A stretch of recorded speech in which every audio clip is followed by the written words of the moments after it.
तो हेलो दोस्तों, मैं बलजिंदर सिंह आप सभी का स्वागत करता हूं अपने YouTube channel political science by BS में। तो जो आज हम टॉपिक कवर करने वाले हैं वो है relations of political science with other social sciences. तो इसमें हम कौन कौन से सब्जेक्ट्स के साथ इसका रिलेशन देखेंगे वो है हिस्ट्री, इकोनॉमिक्स, सोशियोलॉजी और एथिक्स। तो चलिए टॉपिक को स्टार्ट करते हैं। तो सबसे पहले हम देखते हैं कि हम इन रिलेशंस की स्टडी क्यों करते हैं। तो ये जो सारे सब्जेक्ट्स हैं पॉलिटिकल साइंस, हिस्ट्री और सोशियोलॉजी और बाकी ये जो सारे सब्जेक्ट्स हैं ये सोशल साइंसेज हैं, जिनकी वजह से इनके आपस में काफ़ी डीप और क्लोज रिलेशंस होते हैं, जिसके लिए हमारा इनका स्टडी करना काफ़ी इंपॉर्टेंट होता है। तो चलिए अब हम टॉपिक को स्टार्ट करते हैं। तो सबसे पहले हम देखते हैं कि पॉलिटिकल साइंस और हिस्ट्री के क्या क्या रिलेशंस हैं। तो इन रिलेशंस को अच्छे से समझने के लिए मैंने यहाँ पे दो डेफिनेशंस ली हैं। जैसे कि फ्री मैन के अकॉर्डिंग जो हिस्ट्री है वो पास्ट पॉलिटिक्स है और जो पॉलिटिक्स है वो प्रेजेंट हिस्ट्री है। और इसी तरह जो सिले है, सिले के अकॉर्डिंग जो हिस्ट्री है वो पॉलिटिकल साइंस के बिना एक ऐसा पेड़ है जिस पे कोई फ्रूट नहीं है, और जो पॉलिटिकल साइंस है वो हिस्ट्री के बिना एक ऐसा पेड़ है जिसकी की जड़ें नहीं है। तो इन दो डेफिनेशन से आपको आइडिया हो गया होगा कि पॉलिटिकल साइंस और हिस्ट्री के आपस में कितने डीप और क्लोज रिलेशंस हैं। तो चलिए अब हम आगे देखते हैं। तो अब हम देखते हैं कि इन दोनों सब्जेक्ट्स के आपस में क्या क्या कॉन्ट्रीब्यूशंस हैं। तो सबसे पहले हम देखते हैं कि हिस्ट्री के पॉलिटिकल साइंस को क्या क्या कॉन्ट्रीब्यूशंस हैं। तो जो हिस्ट्री है वो काफ़ी हेल्पिंग मटेरियल प्रोवाइड करता है पॉलिटिकल साइंस को। तो जैसे कि जो स्टेट है वो कैसे बना या उसका कैसे डेवलपमेंट हुई, ये जो मटेरियल है हमें हिस्ट्री से प्रोवाइड होता है। और इसी के साथ जो पॉलिटिकल इंस्टीट्यूशंस हैं उनके बनने के पीछे के क्या कारण थे या उनकी क्या रूट्स हैं, ये हमें हिस्ट्री से पता लगता है। और जो हिस्ट्री है वो पॉलिटिकल साइंस को गाइड भी करता है। तो चलिए अब हम आगे देखते हैं। तो अब हम देखते हैं कि पॉलिटिकल साइंस की हिस्ट्री को क्या क्या कॉन्ट्रीब्यूशंस हैं। तो जो हिस्ट्री है वो इनकम्प्लीट है पॉलिटिकल इवेंट्स के बिना। तो जो हिस्ट्री के इवेंट्स हैं उनके पीछे पॉलिटिकल इवेंट्स ही मेन होते हैं। और इसी के साथ जो पॉलिटिकल रेवोल्यूशंस हैं वो हिस्ट्री को बनाते हैं, जैसे कि फ्रांस रेवोल्यूशंस और रशियन रेवोल्यूशन।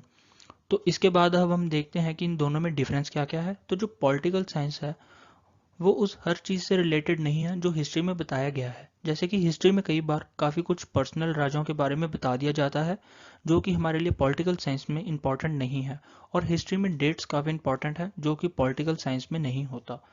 और इसके अलावा जो हिस्ट्री है वो एक फैक्चुअल सब्जेक्ट है, जबकि जो पॉलिटिकल साइंस है वो एक विचारशील सब्जेक्ट है।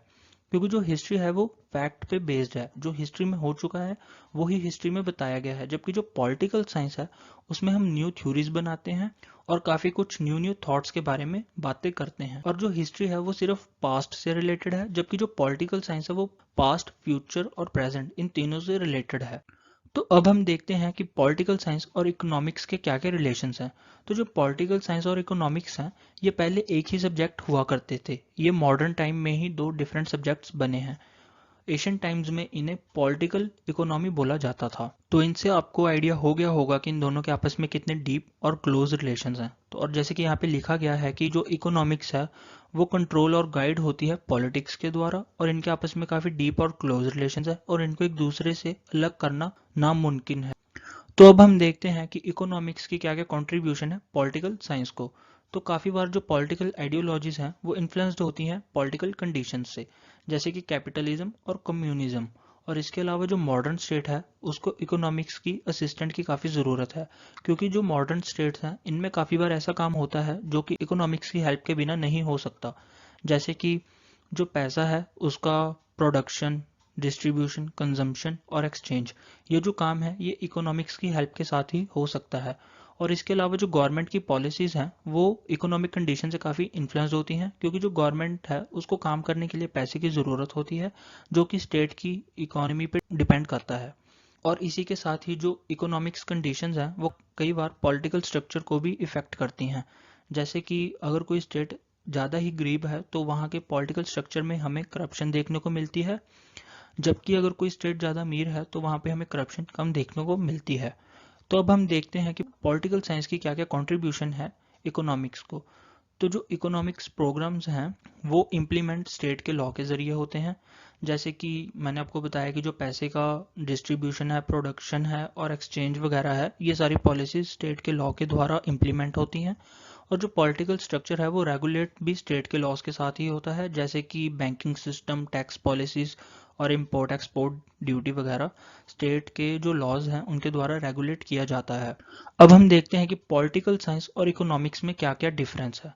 तो सबसे पहला जो डिफरेंस है वो है सब्जेक्ट मैटर का, क्योंकि जो पॉलिटिकल साइंस है इसका मेन जो सब्जेक्ट है वो है स्टेट और गवर्नमेंट, जबकि जो इकोनॉमिक्स है इसका जो मेन सब्जेक्ट है वो है इकोनॉमी।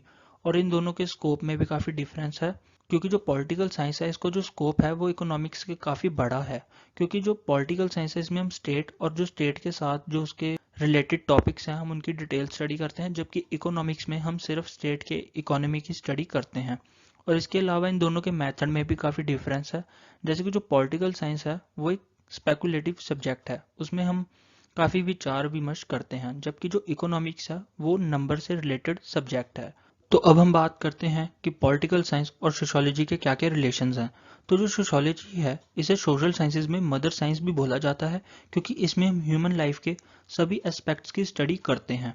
तो इससे आपको पता लग गया होगा कि पॉलिटिकल साइंस और सोशियोलॉजी के भी काफ़ी डीप और क्लोज रिलेशंस हैं। तो अब हम देखते हैं कि सोशियोलॉजी की क्या क्या कंट्रीब्यूशन है पॉलिटिकल साइंस को। तो जो स्टेट है जो कि पॉलिटिकल साइंस का एक मेन टॉपिक है, वो सोसाइटी का एक पार्ट है जो कि सोशियोलॉजी का एक मेन टॉपिक है। और इसके अलावा जो सोशियोलॉजी है वो काफ़ी वैल्यूएबल मटेरियल प्रोवाइड करता है पॉलिटिकल साइंस को। जैसे कि जो स्टेट है वो सोसाइटी के बाद बना, तो जो स्टेट है उसके बनने के पीछे क्या रीजंस थे और वो क्यों बना ये हमें सोशियोलॉजी से पता चलता है। और इसके अलावा जो सोशल कंडीशंस हैं वो पॉलिटिकल ऑर्गेनाइजेशन को इन्फ्लुएंस्ड करती हैं। जैसे कि अगर किसी सोसाइटी में किसी स्पेशल कम्युनिटी के ज़्यादा लोग हैं तो वहाँ पे गवर्नमेंट भी उन्हीं लोगों की होती है। और इसके अलावा जो सोशल कस्टम्स हैं वो स्टेट के लॉज का आधार होते हैं। तो अब हम देखते हैं कि पॉलिटिकल साइंस की क्या क्या कंट्रीब्यूशन है सोशियोलॉजी को। तो जो सोशल लाइफ है वो रेगुलेट या कंट्रोल स्टेट के द्वारा होती है, और जो सोशल इवल्स हैं उनका जो एंड है वो हम स्टेट के लॉज के द्वारा करते हैं। जैसे कि कास्ट सिस्टम का जो सोशल इवल था वो स्टेट के लॉज के द्वारा ख़त्म हुआ। और इसके अलावा जो स्टेट है वो सोशल ग्रुप्स को और सोशल इंस्टीट्यूशंस को इन्फ्लुएंस करती है, क्योंकि ये स्टेट पे ही डिपेंड होता है कि वो किन ग्रुप्स को अलाउ करती है और किन को नहीं करती। तो अब हम बात करते हैं कि पॉलिटिकल साइंस और सोशियोलॉजी में क्या क्या डिफरेंस है। तो जो सोशियोलॉजी है वो ह्यूमन लाइफ के सारे एस्पेक्ट्स के साथ रिलेटेड है, जबकि जो पॉलिटिकल साइंस है वो सिर्फ पॉलिटिकल एस्पेक्ट्स के साथ रिलेटेड है। और इसके अलावा जो सोशियोलॉजी है वो एक कॉम्प्रिहेंसिव साइंस है, जबकि जो पॉलिटिकल साइंस है वो एक स्पेशलाइज्ड साइंस है। और इसके अलावा जो सोशियोलॉजी है वो पॉलिटिकल साइंस से पुरानी है, और जो सोशियोलॉजी है वो पास्ट और प्रेजेंट से ही रिलेटेड है, जबकि जो पॉलिटिकल साइंस है वो पास्ट प्रेजेंट और फ्यूचर इन तीनों से रिलेटेड है। तो अब हम देखते हैं कि पॉलिटिकल साइंस और एथिक्स के क्या रिलेशंस हैं। तो सबसे पहले हम देखते हैं कि एथिक्स की क्या कंट्रीब्यूशन है पॉलिटिकल साइंस को।